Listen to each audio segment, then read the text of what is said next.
So we have major updates in regards to Minneapolis. The Democrats are now claiming victory over the Trump administration in regards to immigration enforcement. Let us take a look at what they're saying and see if these claims are true.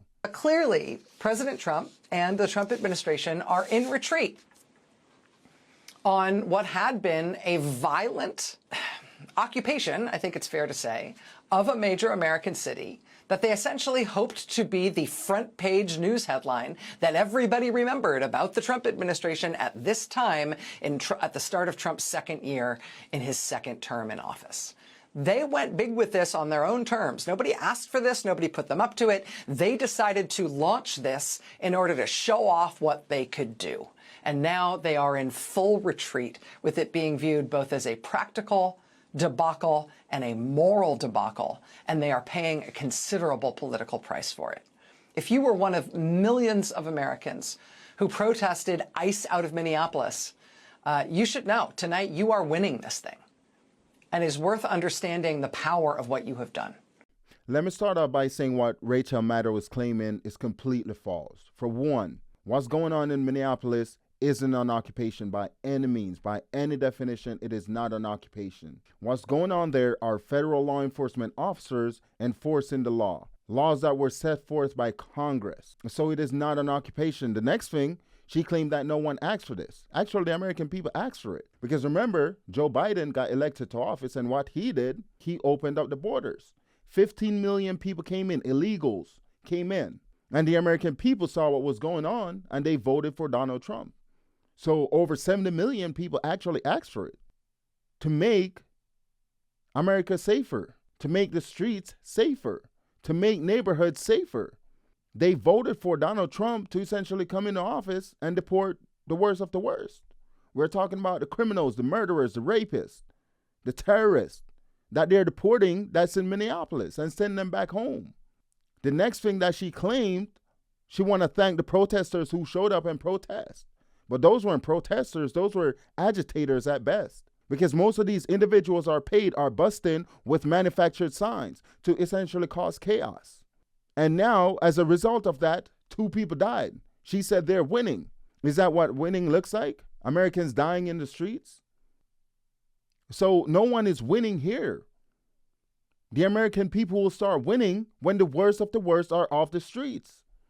That is what winning looks like.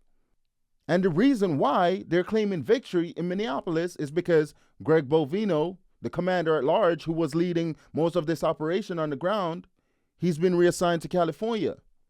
And because the Trump administration, after the shooting of Alex Brady, the same peaceful guy, or the guy that they claimed that was peacefully protesting, that showed up to a so-called protest with a firearm, acting aggressively towards law enforcement. There's a video that resurfaced of him, Alex Brady, a week before he got shot, where he was essentially assaulting law enforcement. There's literally a video of him spitting on federal law enforcement officers, destroying a vehicle, acting violently. And the media, the left, people like Rachel Maddow, they're painting the picture that he's this peaceful guy, that he's the best that they have to offer. Well, if that's the best the left have to offer, I don't want to see the worst. So after the shooting of Alex Brady, the Trump administration started moving some stuff around, and Greg Bovino, he got sent back to California. Take a look at this video at how these rioters are responding. Protesters taunted Border Patrol Commander Greg Bovino outside his hotel as news broke that he has been booted out of Minneapolis by order of President Trump. Greg Bovino, you got fired! They were trying to make his last night in Minneapolis a sleepless one. This is how one hotel guest, believed to be an ICE agent, responded. He mooned the crowd. Minneapolis police formed a cordon to force the protesters back. All those assembled dispersed immediately.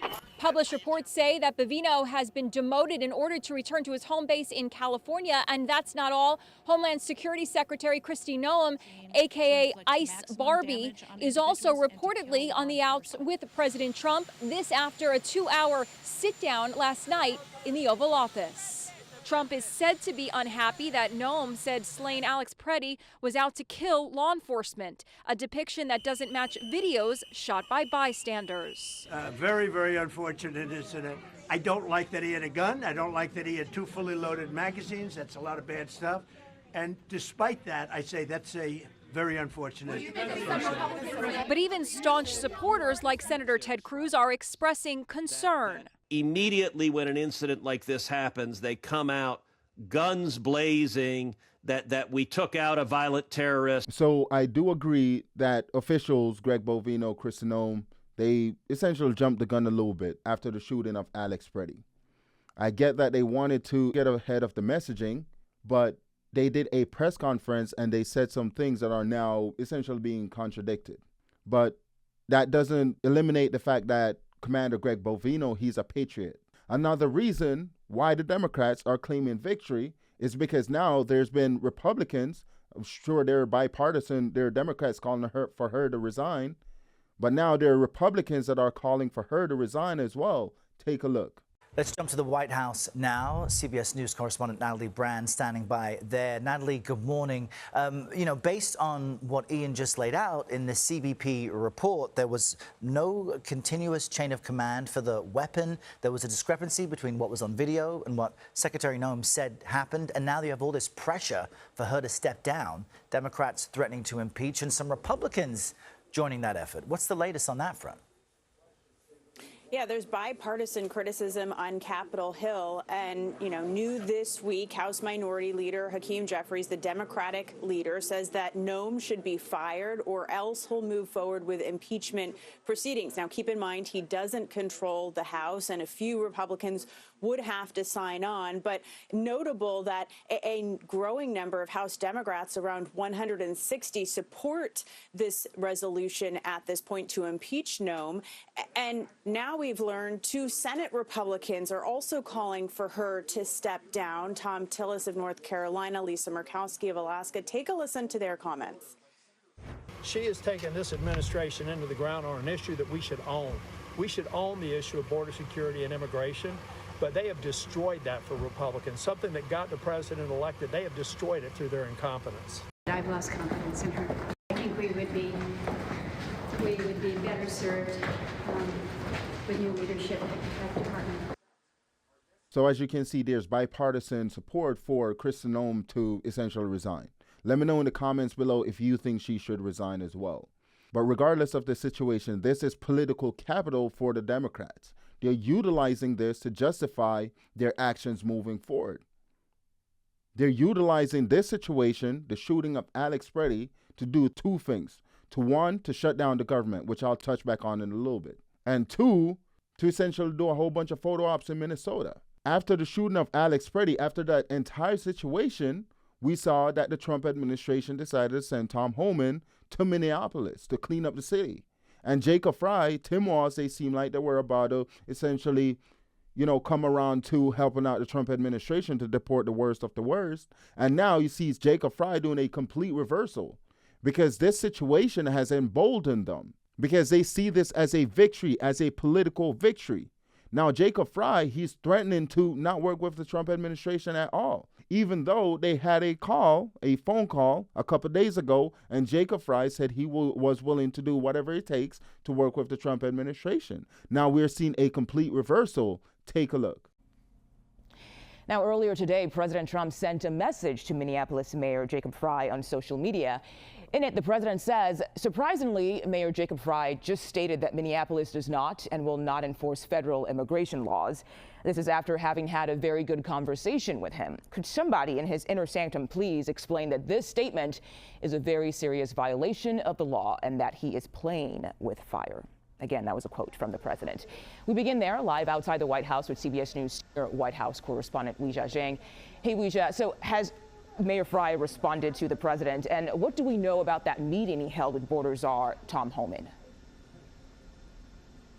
So it's important to note that right after the shooting of Alex Brady, the administration, using several different officials, including the president himself, stressed that they believed one reason why it unfolded and why it was so chaotic was because a lack of cooperation from local law enforcement authorities. And so, as you mentioned, President Trump posted this morning expressing frustration that the mayor of Minneapolis, Jacob Frey, apparently does not want to enforce federal immigration laws, something that he himself posted. And then Frey reposted the president's comment, and he said the job of our police is to keep people safe, not enforce Fed immigration laws. I want them preventing homicides, not hunting down a working dad who contributes to MPLS and is from Ecuador. It's similar to the policy your guy Rudy had. And that is the difference between states like Minnesota, cities like Minneapolis versus states like Texas, Florida, cities like Dallas, these different cities. That is the difference, because those leaders within cities throughout Texas, they're willing to work with the Trump administration to get rid of the worst of the worst. And Jacob Frey, him saying he's not going to work with the president is not a win for him. He might see it as a short-term political victory, but no one is winning.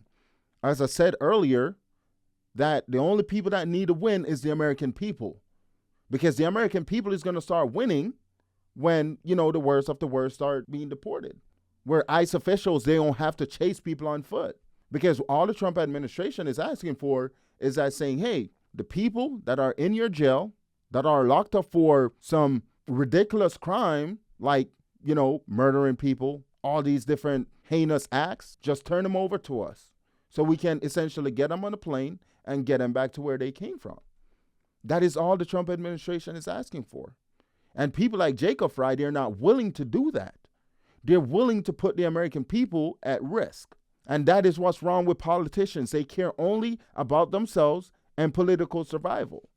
Jacob Frey needs to stop playing politics and start thinking about the American people and not his own political benefit.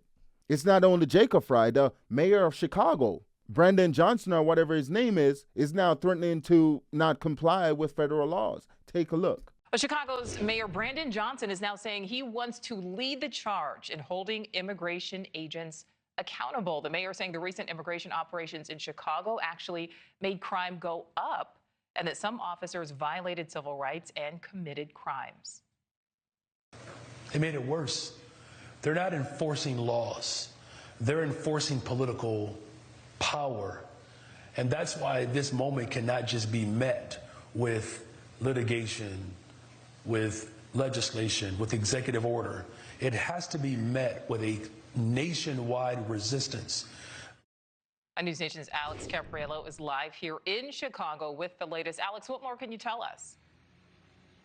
Yeah, Nicole, we know that Mayor Brandon Johnson has always been a very staunch critic of President Donald Trump.